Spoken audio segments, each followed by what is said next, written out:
start today from the book of Romans, the very popular verse in chapter 12 and the verse 2 that says, do not be conformed to this world, but be transformed by the renewal of your mind, that you may prove what is that good and acceptable and perfect will of God. Are these three words describing the same thing, or there are three levels of the will of God that we should be aware of? I think the passage speaks to the quality of the will of God, not in quantity, not in three different will of God, but the will of God can be progressively perfect.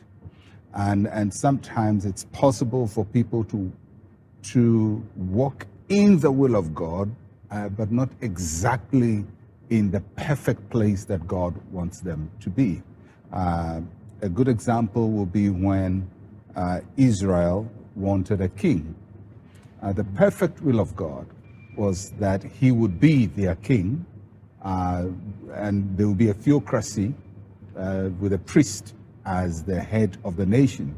And Samuel then was the head of the nation, and that had been the pattern from Israel's nationhood.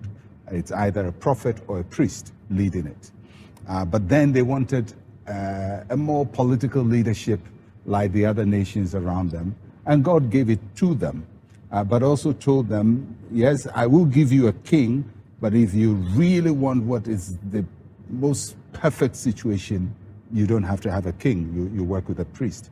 And so it tells us that there are times that God allows us room to operate in a space. That is his will, but there would be something that he would have wished perfectly for us to receive.